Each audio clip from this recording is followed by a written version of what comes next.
Welcome to this week's edition of Dugout Dish Podcast. I'm Andy Kirikides, joined by my wonderful bearded co-host, Keith Glasser. How we doing, Keith? Great. How are you? I'm good. We got a wonderful guest tonight. He's a former colleague. He's a model American, one hell of an awesome person, somebody that I got a ton of respect for, learned a ton from working with him for 3 years down at William and Mary. He's now the head coach at the United States Coast Guard Academy, and we are fired up to have Brian Casey on the podcast. So, Case, what's up, man? Thanks for having me. I wish I kept my beard for another day if I knew that you needed that to be on this podcast, man. I had a good one going. Now you got to keep it tight up there. You got to keep it Yep. tight up there. So, we usually like to kick it off. You obviously come from a baseball family. Baseball has been a huge part of your life. Walk us through kind of how you got to where you are now. Sure. Old man's college baseball coach, 42 years now, 40 years as a head man and going into year 3 or year 4 as an assistant or something like that. So he's retired from the helm and assistant coach now with actually my brother who's a head coach at Johnson and Wales. And then I have another brother who's also a head coach at WPI, which is in our conference. So that is a must-win series every year for bragging rights, as well as other extracurriculars that we can't talk about on any recorded platform. But grew up in a dugout. Had a chance to play at the Division III level at Tufts University. After I graduated, I stuck around as a GA for a couple of years and then as an assistant. Finally, in 2012, former coach of mine, Jamie Pinzino, hired me down at William & Mary, where I spent 8.5 years, 3 of which with Andy Kay on one of the greatest staffs ever assembled. And then back in, was it November of 2020, finally got a chance to be a head coach, get back to New England. And I've been the head coach at the Coast Guard Academy for going on my 4th season this upcoming spring. So very much enjoy being back in the region and getting a chance at the head coach gig. And it's a tremendous spot. So I've been very, very happy, very fortunate to be where I am right now, coaching the caliber of people that I get a chance to be around every day. It's pretty cool. No, that's awesome. I mean, we had some good times. And, one of the things I appreciated about you more than anything was how darn competitive you were. And, then that was like, yeah, I felt like I learned a ton from you. Like, we're the same age. Like, we, kind of came up through the ranks together, the academic circuit when you were at Tufts. But getting a chance to work with you, one of the things that stuck out to me is how much it meant to you. And, the guys who get to play for you now at the Coast Guard, like, if any of them ever listen to this, like, I think it kind of goes without saying, at least from my perspective, like, you do this for the right reasons. Like, you really care about the individual and setting the table for those guys to be successful, not only as players, but in the long run. So I don't know if I ever got a chance to say that to you in person, man, but Yeah, I appreciate that. Just to go behind the curtain a little bit, Andy and I were pretty tight when we were doing the academic track together, Vassar and Tufts, pretty much at every event or camp or clinic together. Get a chance to be on the same staff. Let's just say that a couple of our assistant coaches union behind closed doors, there was some competitive arguments between the two of us. I can say that competitiveness was matched on trying to figure out what we were trying to do to get the best out of our guys. So I think it only made the experience better when you can have some of those drag it out, slug it out conversations, and then go out and actually get the guys to do something you want them to do. So it was a pleasure of mine as well, my friend. Hell yeah. The first question we usually try to get at, and you could probably answer this from a couple different angles, because I gotta imagine that it's slightly different at the Coast Guard Academy. But one of the big questions that a lot of parents have, a lot of families have, is like, how do coaches actually go about identifying players, and what does that process look like for you now? And then maybe shed a little bit of light onto what it looked like when you were at Tufts and William and Mary. So I know they're all slightly different versions of the same process. Yeah, 100%. I think the stuff that I've tried to identify or value or all that, I mean, it's obviously very subjective per coach, per program. Like, basically what you're trying to do is you're trying to recruit what you like, recruit what you value. And that hasn't really changed much, probably any stop I've been. obviously I think at all three places they've all offered something a little bit different that when we're out on the road trying to find it, it kind of helps create that, bracket of players that you can kind of go after. Being at a federal service academy, like it's a little more nichey, right? You got to have guys that, are thinking about the service route. They want to, be a part of something bigger than themselves, not just for the next 4 years, but the next potentially 40, and getting out into the service afterwards. You can't come here and play baseball and then decide you don't want to be in the Coast Guard after 4 years. It's sort of a package deal. So that certainly is an added element that's a little bit different than the previous places I've been. Timelines are obviously different, Division III versus Division I, and what we're doing there. I would say the type of student we were looking for at Tufts is different than Coast Guard and different than William and Mary, even though they're all, strong academic schools. So when it comes to identifying players, I think, there's a networking piece that I think has a lot of value. Recruiting nationally, you're not going to see guys as much as you probably want to or would like to. So you got to rely on other resources that are important to you. So whether that's other coaches, whether that's summer programs that you've, had a relationship with the past, high school coaches or high school programs. Right now for me, where I am, there's certainly some more recruiting hotbeds that are more service academy driven areas that we want to try to get to because we know that they're going to have that interest. So that's going to be part of it. I think another part is obviously, seeing guys as much as we can. So it's a combination of how we get introduced to them, whether it's, video or a coach recommendation or recruiting service recommendation or something like that. There's some credibility that goes along with that, but, getting a chance to see guys early enough to say, hey, that's somebody I want to go see play when we have the opportunity to go play it. So that introduction happens at different points of the year. And while, like for example, right now, if guys are sending us videos and schedules, like there are guys that we're putting in a bucket and say, hey, these are guys that we're going to want to go see when we can get on the road in the summer. And these are some other guys where it's like, not quite where we need him to be. So let's put him on a back burner and maybe a follow. And then, quite frankly, some guys that, you can see just on that clip, that's probably not a guy we need to, spend time going to see. So that sort of prospect reaching out to us does have value, or services reaching out to us has value. But obviously we'll always put some stock in the credibility of who's delivering that, especially when you're talking about not the prospect themselves, but, coaches, services, contacts, that type of stuff. Like the networking piece in college baseball is huge.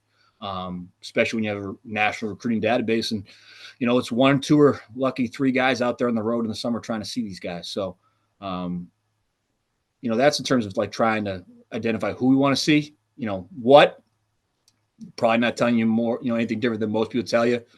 Speed, size, athleticism, velocity, all those physical traits, certain numbers will get your attention more so than others. But, regardless of all that stuff, like we still need to see guys play the game. It's not played in that vacuum. It's played out in space. So we got to see, how some of those numbers and skills translate to competitive games, because we get measured and evaluated based off how our guys play in a 9-inning game where someone's trying to get you out and you're trying to score a run. So, we have to see guys play the game as much as possible.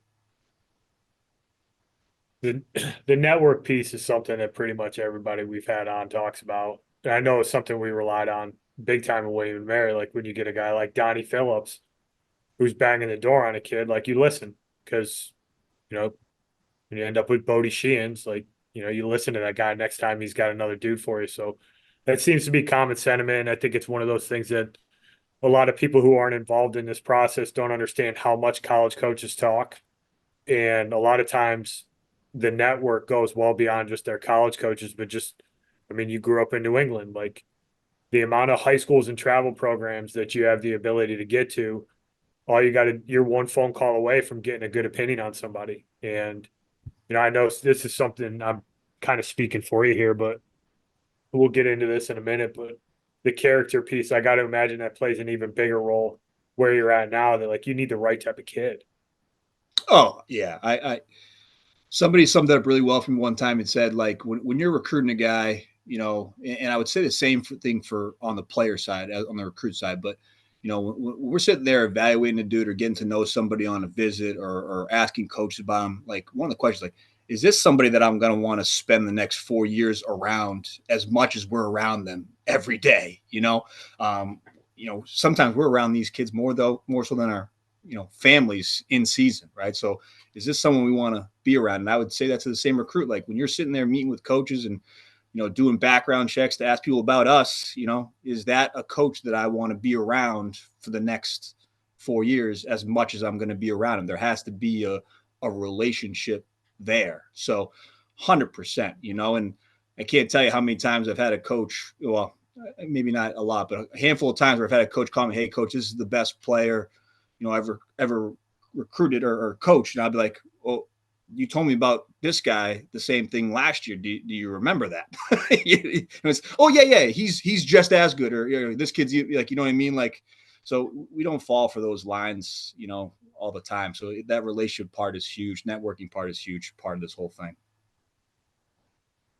I think the big thing too is when you're recruiting nationally, you have to lean on people that you trust just as much, if not more, than you when you're more regionally based. Um, and I ran into that when I was at RPI. Like, there's only so many people who want to be engineers and can go to a school like that. Like, you start to develop those relationships, and like you learn the people that you can trust to kind of like turn to and be like, hey, what do you think? And I imagine there's a different level when you're at a service academy, obviously. But I think the networking piece is a huge part, and the other half of it is like, as a recruit, you need to know, like, by and large, we all talk to each other. Like, you're one or two phone calls away from being able to get a lot of information on somebody. So if you might be saying some negative stuff about other people, like, we're going to find out relatively quickly. Yeah, I mean, if there's something I can't figure out on my own, I'm calling people to figure that out, and ideally a trusted source first, and then if not, then getting a chance to maybe build a new bridge with somebody else to find out about a guy, and then if that stuff holds, that's a coach that I'm willing to go back to and talk to more about the next guy that comes across from that same program or same high school or whatever. Yeah, and I'll call another coach too. If I know. Especially now that the thing that helps us niche wise is, if this kid's looking at a service academy and he's dead set on service, I can call, a trusted colleague who may have seen him or seen his team play that I know he's not going to be interested in their school and say, hey, what you think about him? I saw this, did you see that? And, kind of gives you a second evaluation that can help you, make some of those crucial decisions. So, yeah, it's a huge part of it, man. Like the baseball world is small. Like, it's funny when people come on visit and they say, hey, do you know him or do you know her or whatever? And it's like, yeah, I see them every summer. It's like they always say the same thing. Like, the baseball world is so small, and it is. Super small. But you also touched on another important piece of like, can you spend the amount of time that you're going to have to spend with this kid or with this coach over the course of your 4 or 5, if we have another pandemic, 7 years at that school? Like, and that's an important piece. And I think it took me a little bit longer when I became a head coach to kind of figure that out, than I would like to readily admit. But it took me a little bit longer to kind of be like, okay, like, these are kids that, I would pass on kids. It's like, I don't know, like, it's not a good fit for me. Like, we won't be a good fit together because I don't think he can handle me as a coach. And I think that like, it takes, a little bit of time to figure that out. But like, that's, Andy and I talk about the on-campus camps. Like, it's a perfect opportunity for you to be able to figure out, yeah, I like the staff, or I don't know if I'd be able to fit in with them. And, you'll hear everyone tell you that not everyone, but some people will tell you that, it's a money grab, and, you're going to buy the assistant coach's steaks with your camp. Yeah, whatever. It's it's not like you get a feel for the camp and the coaches. Like, you can kind of see how they coach, and it's like, yeah, man, I don't know if it would, like, and it's okay to like walk out of there and be like, I don't think I'm going to jive with them. Like, you'd rather know now than fall of your freshman year when it's like, yo, I made a bad decision. Keith, and also, like, we're talking about like on the recruiting trail, recruiting phone calls, recruiting visits, like most of the time coaches and like we're on our best behavior during those Yep. times too, man. We're not even talking about the competitive heat of the battle type stuff. So like if you're not going to like me then, you're not going to like it when the competitive juices start flowing, you know. No, no, no, no, no, And no. what I would tell you, like one of the things that we've kind of done everywhere I've been, and we certainly do it at Coast Guard, is we try to give our recruits time with our players as much as possible, whether it's on campus in a visit or, you know, if we can link them up in some way, they need to know. And again, for me, I didn't serve. I didn't go through what our guys go through on a daily basis. So like I need to give them that firsthand perspective with our guys, number one. But number two, I tell them, ask these guys about me, ask about how we practice, ask about how we play, all that type of stuff, because they'll tell you the truth. And I tell them to tell them the truth because they need to know what they're getting into, right? Mhm. On all sides of it. And then I tell my players too, like, hey, I want to read on the kid. You know, I kind of tell them it's like, hey, you build up credibility with me in terms of, your ability to evaluate a recruit. You know, I tell them it's like you earn commission if you're a good evaluator and give me good feedback on these guys. Because I say, is this a guy that you want wearing the same uniform as you? So that stuff's all important and all, you know, like I said, it's about, you know, fit, right guys, our kind of guys, you know, whatever you want to put to it, but it's about finding the guys you want to spend as much time as we spend with these guys day in and day out for the next 4 years. Yeah, and that's what like that Andy and I hammer this a lot because it's more, you know, the skill set stuff is relatively self-explanatory, right? Like there's a generally we can all look at videos or watch a kid play and be like, yeah, that kid good, he fits into my program, or I don't see him fit in my program. Like it's pretty black and white. And then the harder part is figuring out like, is this somebody I want to spend a lot of time with? Is he going to fit into our program? You know, and those are the ones because you know you can live on missing on talent, but live like it's hard to live with missing on character and being like I have to spend 4 years with this kid that isn't competitive, doesn't want to get better, and is going to be more of a pain in the butt than anything else. Yeah, I mean, none of us are good enough. We're going to hit 100%. So if you at least find a dude that's going to work at it, that's going to you might be able to develop into something that's going to help you, you know, down the road in some form or fashion. You know what I mean? And if anything, hopefully they add to the culture you're creating at minimum. So if you're finding the right guys, you probably don't have to worry about that too much. Yeah, I mean, we were talking that a little bit about that before we got going. That like the high character kids who work their butt off, who might not be where they need to be from a talent perspective, like those guys end up finding ways to help you win games, right? Either they're really good practice players or they find themselves providing some value because they can run the bases well, or they're tough and they're willing to not move their feet in the batter's box and take a pitch, or they can go play defense for 6 outs. Like the high character kids seem to find a way to do something to add value. The talented kid who's a problem from a character perspective and can't show up on time or can't wear the right practice uniform or doesn't want to go to class, like that kid gives you trouble and he gives you headaches. And at a certain point, there's like kind of the law of diminishing returns that like at a certain point your talent's not going to overweigh the other stuff that you bring other people down with. So I don't know. I've seen that play out 10 years of coaching. Keith's seen it. You've been doing this a long time. Like those high character kids usually find a way to help you. No doubt. I think at the professional ranks they call it the talent to ego ratio because you're dealing with a lot more of that ego at the professional level. There's certainly an element of that at the collegiate level, and you know there'll be some coaches that are going to let you do that because they want more talent. They're willing to deal with more ego, and some other guys that are going to want to be a little more tighter on the other stuff. And that's part of figuring out each and every program because again we all run it the way we want to run it in a sense.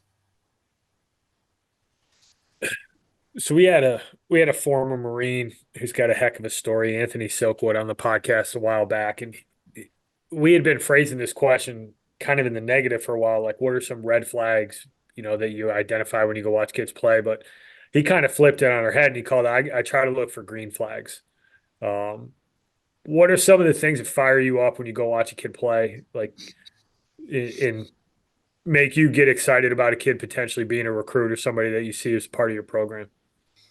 Yeah, I mean, I guess he has to frame it in a green flag like one of the things for me, like you got to be able to play catch. You got to be able to take care of the baseball. You got to be able to throw and play catch. So, you know, just me subjectively, like we don't recruit a lot of guys that we feel like are just bats, right? And you know, maybe we should try more of that if we're not hitting so hot. But you know, I need to feel like the guys we're bringing in, you know, can take care of the baseball. Because if that's the case, then we could probably find you a spot or develop you in a spot that can help us, right? So, you know, I just, you know, for me, and you know, honestly, probably to do a lot with me as a player too. Like I was a little more defensive first back in my collegiate days, right? So it was kind of probably the way I got on the field a little bit earlier because you know I felt like I could defend a little bit. You gotta be able to take care of the baseball. You gotta be able to take you know, a ball that should be an out and turn into an out at a high percentage, right? Because in college, the margin for error is a little bit smaller, right? You're not going to be able just to thump somebody or out hit somebody. Like guys are going to be able to throw strikes. They're going to be able to change speeds. The ball's going to be in play. You got to convert to outs at a high percentage because, you know, it can win or lose you a ball game. So, you know, I like guys that can throw and guys that can catch. Those are big ones. Competitiveness obviously is an important part of the puzzle for us. You know, I think one of the things that's changed a lot in college baseball is obviously, you know, um, we're doing a lot more competitive stuff in the fall when guys first get here. We're trying to get them back in that arena and get them comfortable competing in sort of every element of practice, you know, not just a scrimmage situation, but, you know, bullpens, defensive work, offensive work, so that we can see how some of those skills translate to some of those pressure spots and get them to relax and fall back and be comfortable just playing and not changing the type of player they are once the lights go on, so to speak. And I think a lot of that's because the system that they're in highlights more of a, you know, showcase. You know, I throw 3 innings. If I give up 7, I'm throwing 3 innings next weekend, no matter what. Like, you know, for us, you give up 7, somebody else is throwing those 3 innings next weekend. You know, it's the guys that play the best play the most. So we need to have guys that can compete, that are comfortable competing in every facet. So, like, if there's an opportunity to evaluate that, or like we talked about, try to find out how competitive these guys are in the recruiting process, that's going to be high on our list. And it coincides well with the academy and where I'm at now too, because it's a high achieving place. So if you're not a very good competitor, you're probably not going to survive here in any facet, not just the baseball program, but you know, in the other sides as well. So the compete piece is huge. So those are two that I can think of right at the top of my head that I think are huge outside of some of the other stuff, you know, like, I mean, honestly, like if a dude throws a helmet in the dugout, I don't cross a dude off the list for that. Like I can't cross a dude off the list for something that I did as a player. And, you know, you get frustrated and sometimes that stuff just happens, you know, or, you know, dropping a expletive, you know, after you punch out, like done a million times. I still do it on the golf course all the time. So like, I can get that part of it. Right. But I think, you know, are you a good dude? Are you a good teammate? Do you hustle? All that type of stuff. Like what I would tell you, like that stuff to me is like separators when you're talking about two guys you think are close. Like what's the difference between the guy you want to have and the guy that, you know, might not be, you know, the other guy in a sense. Right. But, you know, got to be able to play catch. You got to be able to take care of the baseball and you got to be able to compete. Like those are probably two non-negotiables for me in a lot of ways, unless you're, like you can really, really mash. Like then, like yeah, Vinny like Pasquantino. yeah. If you could, like, we'll work with you to find you a spot. We don't need to throw as much, but I just can't recruit too many of those guys because there's only one spot for me to play every day. And you know, I'd like to be able to do something else for us. Like I like athleticism. I like versatility. I like moving guys around to make our 33-man roster feel like it's 39. You know what I mean? So playing catches is the first part in that piece, I think. Yeah, that I think it's one of the things that doesn't get talked about enough because it's not as flashy. It doesn't get as many likes, doesn't get as as many retweets or re-X's, or I don't know what you call that anymore. Um, but defense wins you games. Like it's no coincidence that the teams that go the farthest generally play the best defense. They generally throw the most strikes, and it's you can impact the game if you can defend. You don't have to go 4 for 4 to make an impact. Like if you can defend behind the plate or you can defend a shortstop, like you can impact games that way. And because of the way the showcase model works, and you've got the PBRs and the perfect games where we're really focused in on a lot of these like highly quantifiable metrics with velocity and 60 time, and a lot of what gets lost in the mix is what skills do you have that impact the game when the lights are on, to your point. And I've always thought this, but like baseball is a run prevention sport, always is, always will be. And a lot of guys I don't think spend enough time on the catch play, on being able to turn over the routine play and really focusing on, can I do the simple things? Can I do the things that I'm expected to do? And can I do them really well? And can I do them really consistently? Because ultimately, over the course of 56 games, or if you're in the big leagues, 162 games, like the law of averages plays out. And, that's why that stuff becomes so important. And uh, I think in a college baseball season, it gets magnified because you don't have 500 at bats. You don't have 162 games and, a couple errors in a game. We used to track it. You might remember the percentages off the top of your head, but I think there was something wild where when we were at William and Mary 3 years, I think you had 2 years of statistics going back to prior to me. So it was like 5 years of data that if we won the free base battle in a game, I think we won like 81% of the games we played. Like, Yeah, I actually it's a can wild stat. I can update you, man. I got that thing still running. So 8 years there, plus going on 3 years here.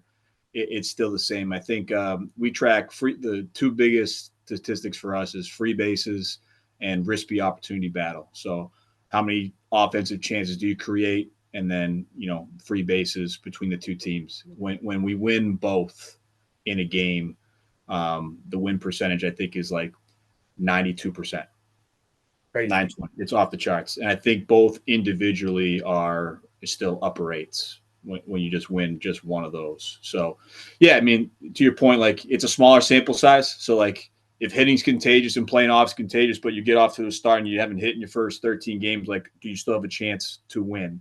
And then when you play in important games at the end of the year, you're only facing the good pitchers and the good teams. So it might be a little bit harder to score, so you got to win those games too. So you got to learn how to win all different types of ball games. 14-12, 2-1, 8-5 midweek, weekend, conference, non-conference. If you're going to be a good team, you got to win in all facets. And to your point, I think like they say in football, like defense travels, right? So if you can take care of the baseball, like you're going to put yourself in position to have a chance every day. If you rely just on your offense, hey, wind could be blowing in. Might be really tough, So that's just it's always been an important part to me is you got to play defense so we have a shot. Well, it does two things too. One, we've talked about it, so I won't go into it a lot, but it gives you an opportunity to actually get more burn as a player. Like if you can really defend, you might find yourself in the game more than if you can only hit.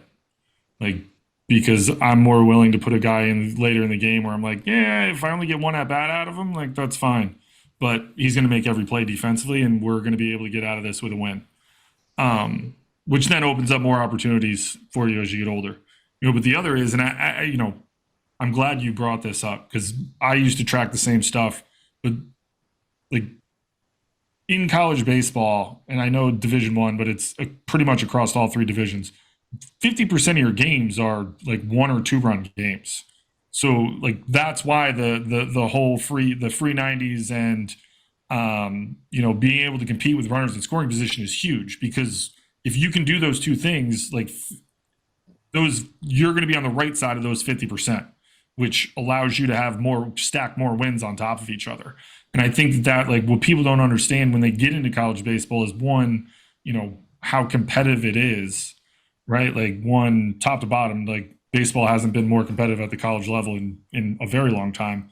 But from a like we're competing as coaches too. Like we're trying to figure out ways to win as much as we possibly can. And when you're in 1-2 run games, like it matters going first to third.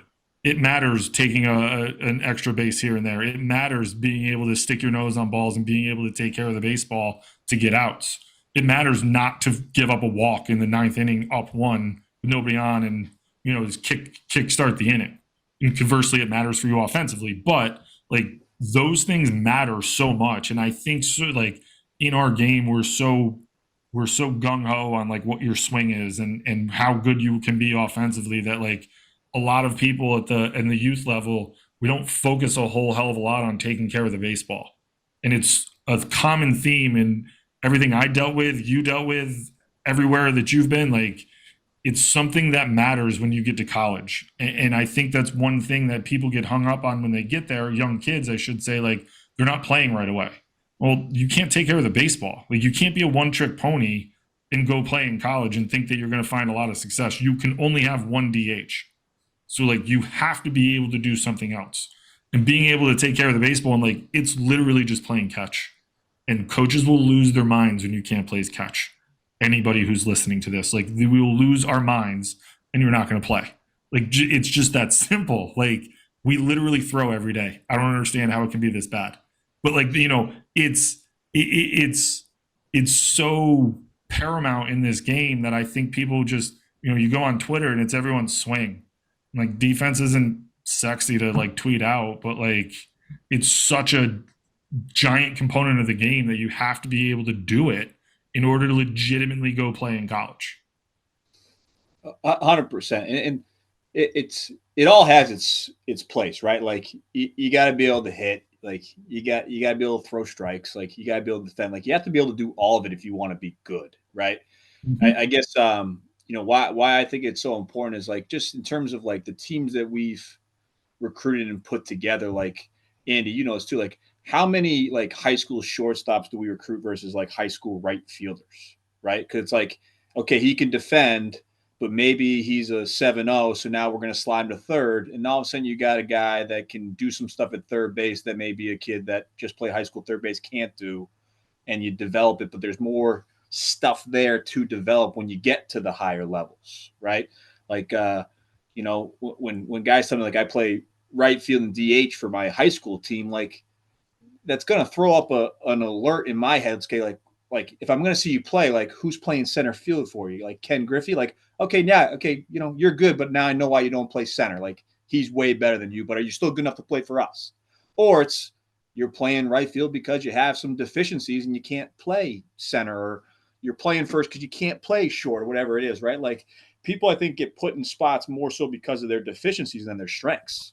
You know what I mean? Like, hey, he's a really good glove guy, but he's playing second, not short, because he can't make the throw from the hole, right? So he doesn't have the arm strength. So obviously, as coaches, we're trying to put together the best team possible with the fewest amount of deficiencies as we can.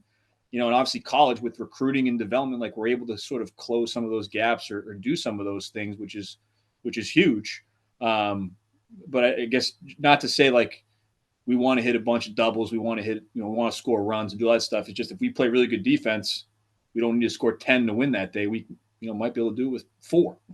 So let's try to be as complete a team as possible. But I just think I don't know. It's I think there's something to be said, like in terms of like I guess the competitive side of me. Like I find so much more pleasure in shutting people down than like outscoring them. You know what I mean? And you guys have seen and been around baseball and coaching up baseball, know like when you're playing in a game where it's not a free base battle and there isn't all that sloppy stuff that happening, it's just such a better competitive environment and game to be in. And those are the games that you want to coach in and play in. Like both teams will take care of the baseball. Like you could come down to any 90 feet here. Like let's try to find an edge somewhere and let's keep them from, that's what all our preparation is. It's like, hey, how do we,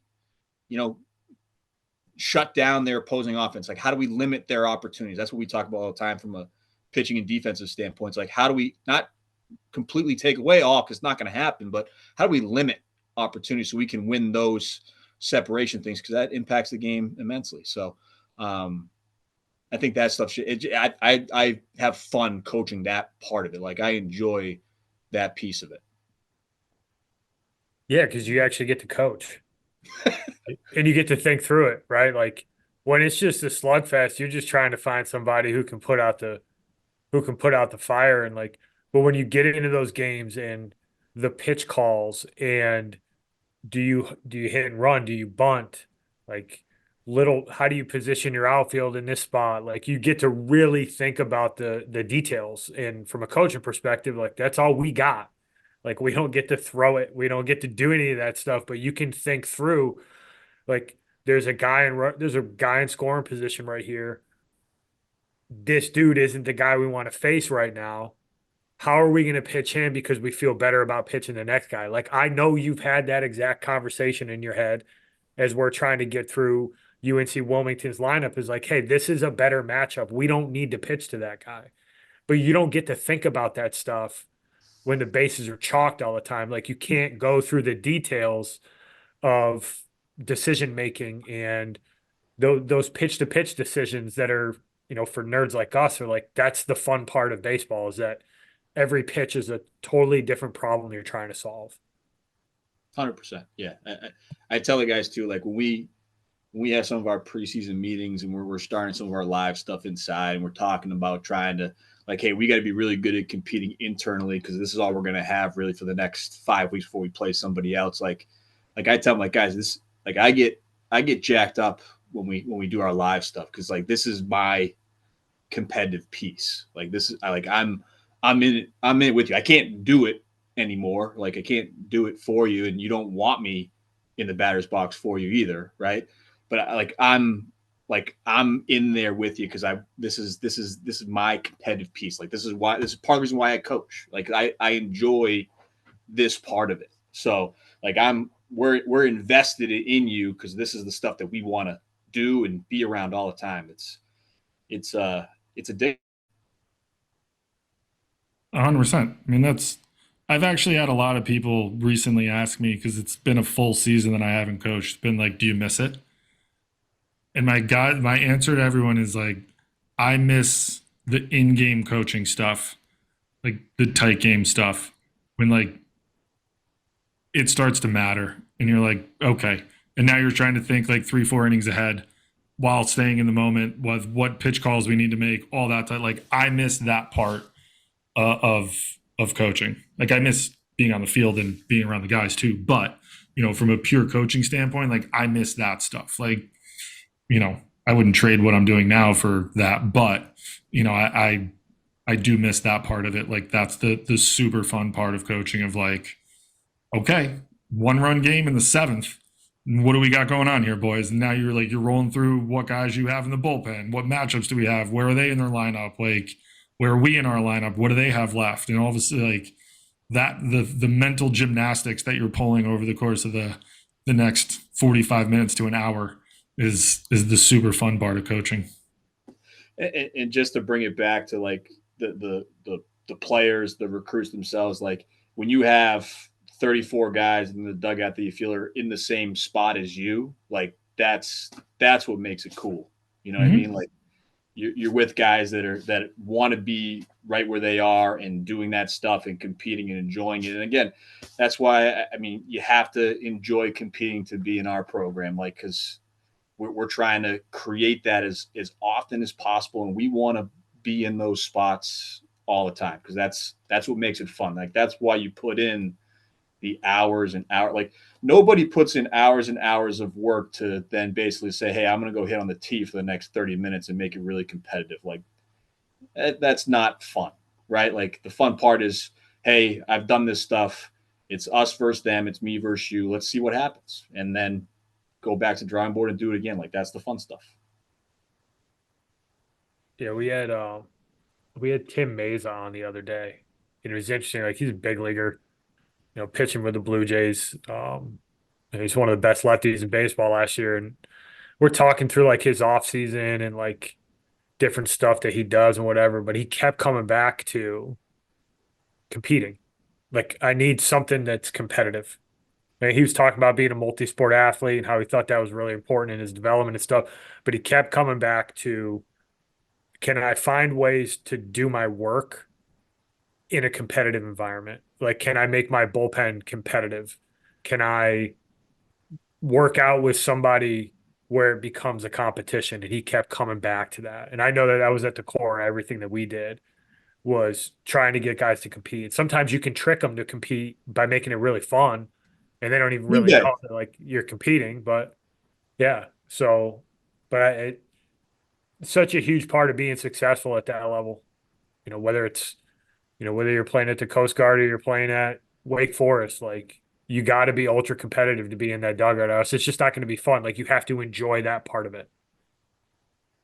Yeah, we I just shouted, but like William Mary, we had a thing called Team Day. Like we got 8 hours after our fall season. We chose to use an hour per week to do a non-baseball team competition, draft teams, T-shirts, a plaque at the end to put their names on. Like we try to invest to show people how important it was, and it was like getting dudes outside their baseball comfort zone to compete in something. So like I always tell people, like bluntly, like if you stunk at it, what can you do to help us?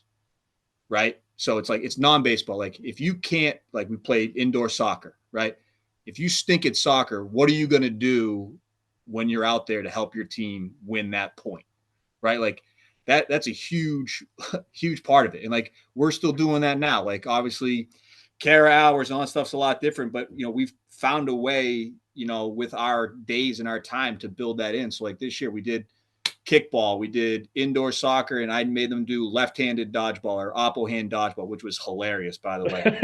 But so not trying to strain anyone's throwing arm, but like, all right, like how do you help your team win in something that you might not be that good at, right? And it's again just the idea of competing. Like I used to love that stuff. Like outside of playing, I think team day was like my second favorite time of year, just to come up with some of that stuff and see it happen and see guys buy into it. It was awesome. And the years that the guys would get involved and like kind of buy into it and like be really competitive, that was the most fun part of that time with them, right? But B, like all of our teams in the spring were good. And I don't think that was a coincidence. You know what I mean? The Like You remember, well, one thing first, and I get to two funny stories, but um, you find out a lot about kids when you put them in a situation where they're not good at something and they're forced to either compete or make a joke of it. The kids who are willing to say, F it, like, what can I do? I'm just going to compete. Like, I'm not a good basketball player. I'm going to play the heck out of defense. And I'm just going to be a total pain in the ass. Or is he the kid who makes a joke of it? Like, you find out a lot about kids in those situations where you put them in an environment that they're not comfortable and they're forced to compete. Um, Two things about the team day. Do you remember dressing up in referee uniforms for dodgeball? yeah, I still have the suit too. I still have my sand colored suit. I wear it. I used to wear it once a year. It was team day draft. I got it from my buddy's wedding. Awful suit, just disgusting. But I'd use it as the team day commissioner draft, like the one day a year I wore it. So I still have it. The other one that always sticks out in my head is the obstacle course that we did at the Plume, and finding out that Devin White might crawl faster than he runs. Bear crawl. We had we had a kid, Devin White, love the kid to death. As tough as like the epitome of the tough kid who will do anything to help you win a game. But we're doing this obstacle course, and part of it was a bear crawl, and it was like he was like an actual bear. He was galloping, and it was the most ridiculous thing of all time. And I was laughing I was laughing with Charlie about that. But yeah, that one always sticks out in team days. Just watching Devin White and be like, "Oh my God, you might need to run the bases like that because I think you're faster that way." Because God, he was slow. He was more nimble on four legs than he was on two. No Yeah, doubt about oh, That's ridiculous. funny. it. No, And Devin. just for the record, I have to give proper, rights to Brian Murphy on that one. Like the team day creation was more his baby than ours. We just obviously when we were Willie Mary, we took it and brought it to a whole new level, I think. But he's the rightful owner of that that event. And just to note, it wasn't like the road to Omaha or like the Tribaha or something like that. It was just team day, baby. Just team day. Tribaha, I don't know, whatever. You see all these different programs coming up with it. I Hey, would I would say that if you I, haven't been in a super regional, you can't call it a road to Omaha. that's true, and I would say that if you can't get to Omaha, a team day championship might be a close second. Like it's of that value. It got heated, man. Those are some fun. Those are some fun weekends. Those are Oh some fun yeah, weekends. but like you do that, and like it's my last year at RPI. I had a week long competition where I presented them the crystal chalice at the end. I found some award that Carl Steffen had won that he left in the office and wanted nothing to do with. So I gave it to the team, the winning team. So they had a crystal chalice that they passed around, and who knows what they did with it the night after they won. But the crystal chalice was the winning team's trophy for winning the competition of the week. But so it's you're right. You can find out a lot about people when you start putting them in competition type stuff. It's fun. It's one of my favorite weeks of the fall every year. You're either in or you're out. Right, Case? It's that simple. Nice. You know what side I sit on all the time, baby. Oh. All right. Where do we go Get from back here? on What do you track think? here. Yeah, we got off track there. That was good though. I like that. Some good memories there. When you interact with parents and you interact with players, like what are some things that cue you off on a kid or a family potentially being the right kind of fit? Like some of those interactions that you have, I know the character piece is really important for you guys, but are there any things that make you feel real comfortable about a kid once you figure out that the talent is where you need it to be? Yeah, oh man, I don't know if I'm gonna be able to put this, you know, articulately enough, but it's a comfort level. You know what I mean? Like I try, like when we have visits, and right, like when you're an assistant, like there's a role in the recruiting process and the recruit visit, and then when you're a head coach, it's a little bit different, right? Um, as a head coach now, like I try to make sure that I am myself. I try to tell them what's important and what isn't. I try to have them ask as many questions as possible. I'll start off the visit and say, hey, listen, at the end of this, you need to have a better feel of what this place is, what we are, what we're all about. So if you have any questions, let it rip. All right. And I would tell you, like, if I feel like I need to drive the conversation because you don't have any, then that would be a spot where like this and again, it's not necessarily that Coast Guard baseball might not be a fit for them because they're just like, hey, they might be shy. Hey, they just, first visit, any of that type of stuff. But I would tell you, like, the Coast Guard piece is going to be hard for you because of how niche our place is, right? So now here, like, you need to know what the Coast Guard is all about, what they do at the academy to prepare leaders, as well as the baseball side of it, right?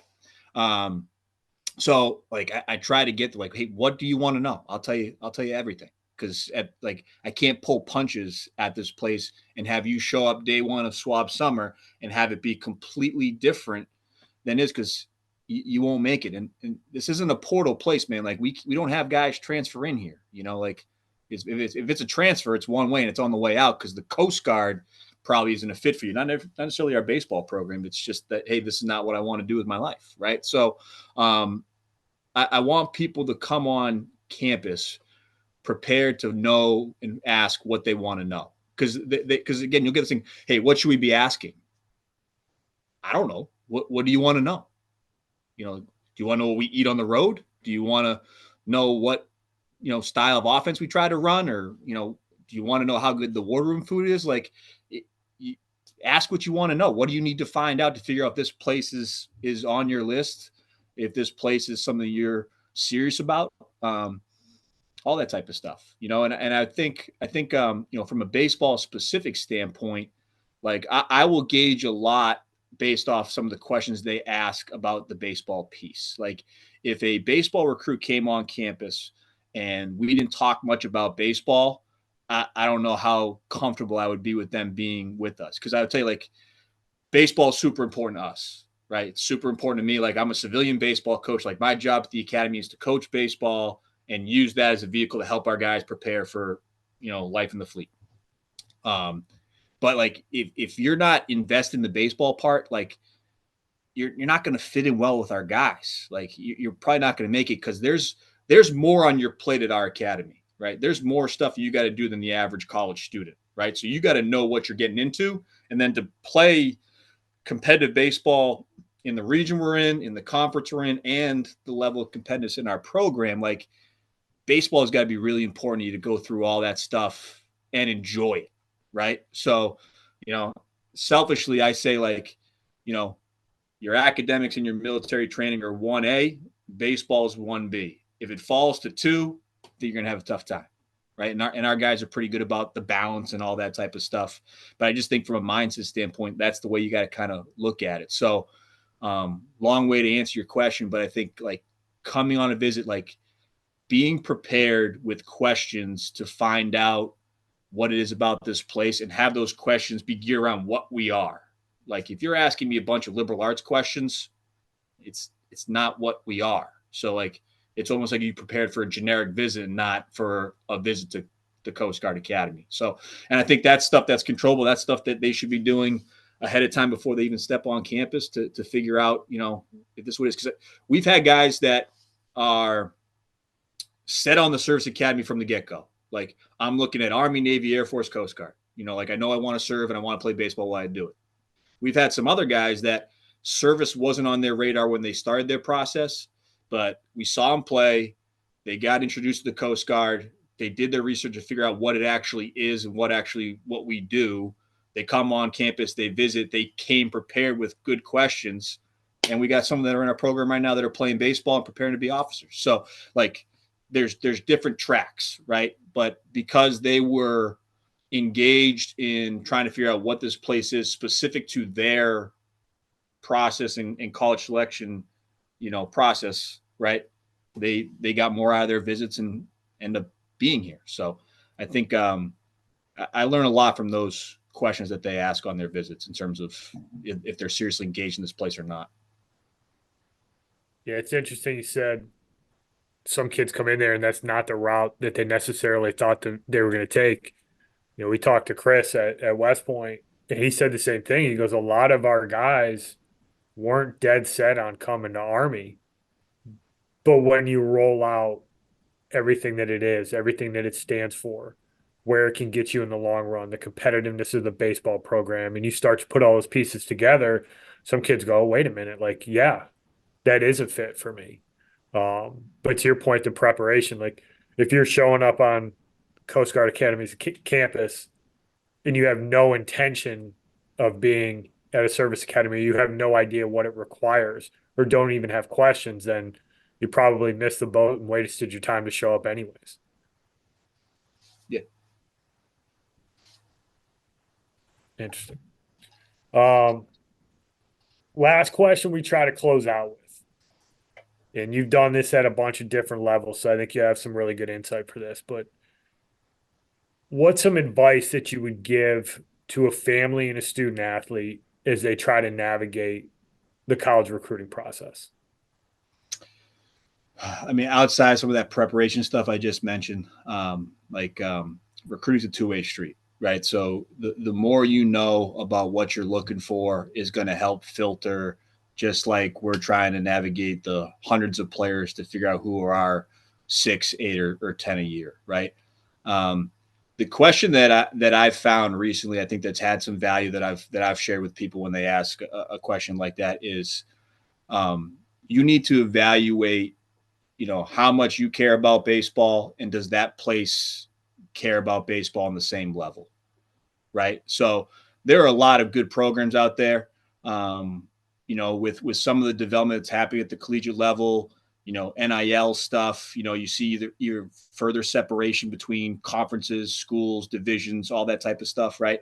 Like, is this place match how much I care about baseball?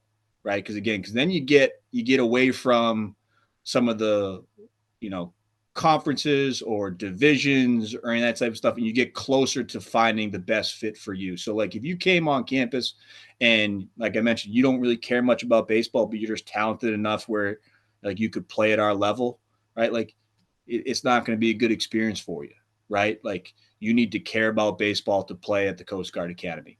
There are going to be other schools, levels even, where they don't care as much and you can go there and play and kind of continue on your, you know, give a crap meter on that piece, right? So I'd say like you need to ask if they care, and you can figure that out. Like look at their facilities, are they invested? Look at some of their player development stuff. You know, check the website. Do they win? You know, I mean, like I said, part of our job is being a little bit of a salesman, right? So like I'm going to tell you like some of our best stuff, but you can find out how much I'm BSing by just going back and looking back the last couple of years, right?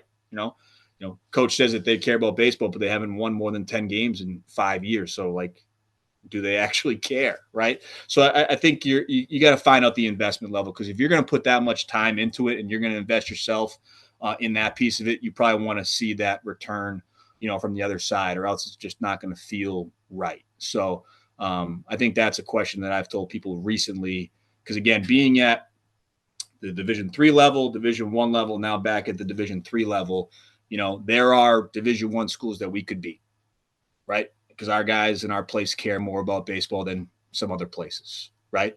And then there's some, separateness between conferences, between divisions, So, do you care? Does this place care about baseball? Because if I'm going to invest all this time and energy into it, I want that same return.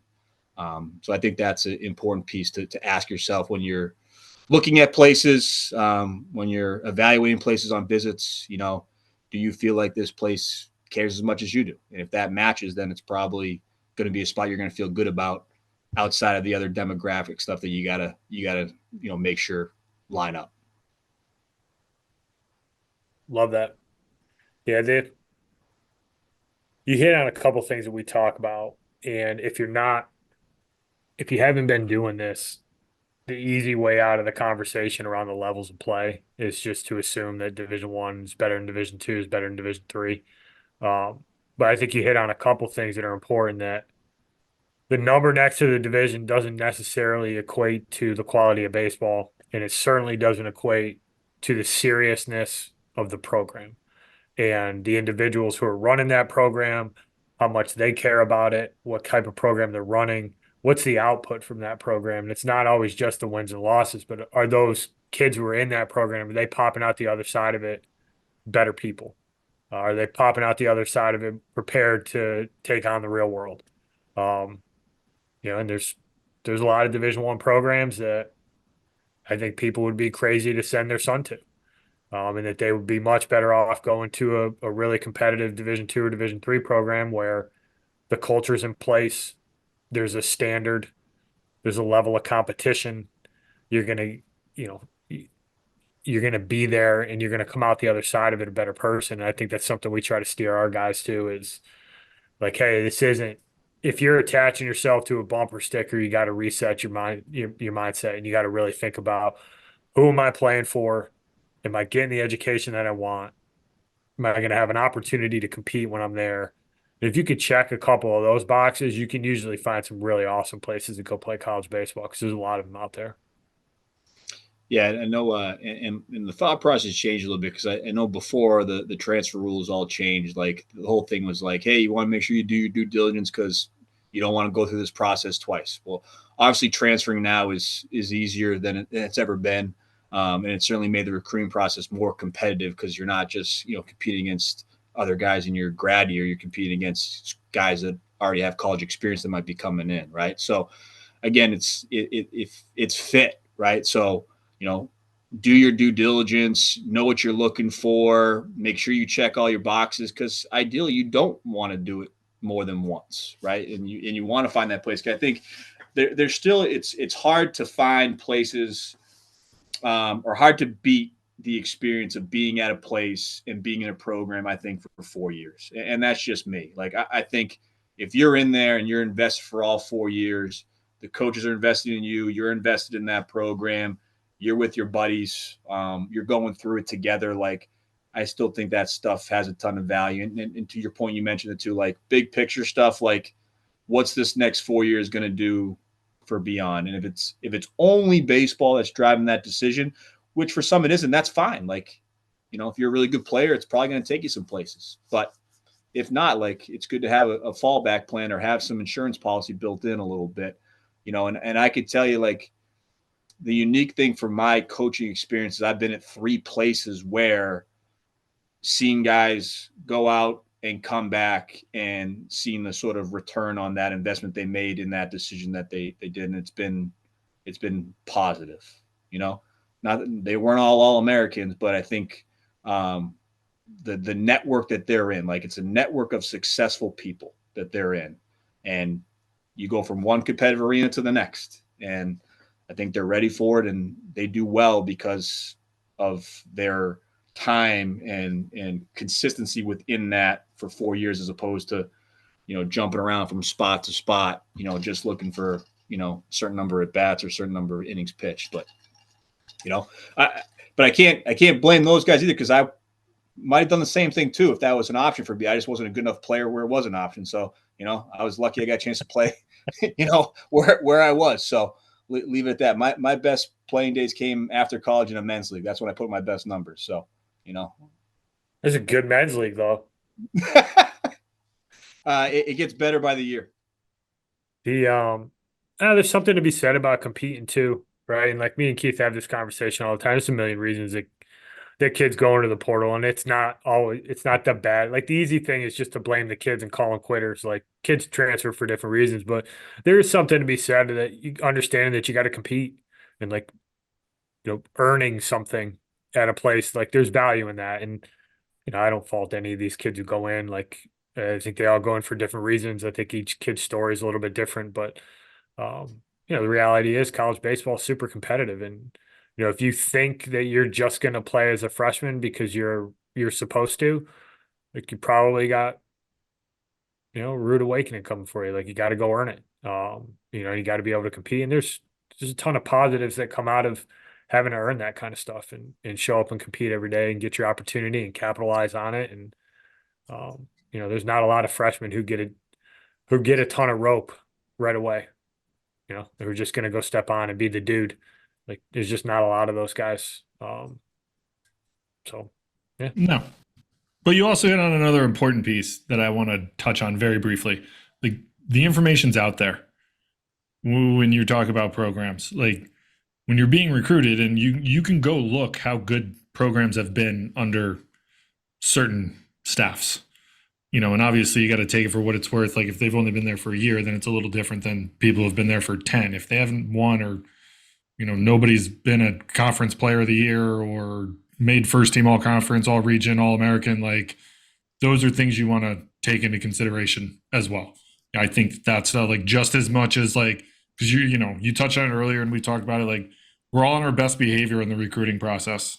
We are salesmen. Like, we're trying to sell you on coming to our program, but, like, the information's out there. Just go ahead and hit up whatever schoolathletics.com and it's going to pop up, and you can go back almost 20 years on some of these sites and see how good they've been.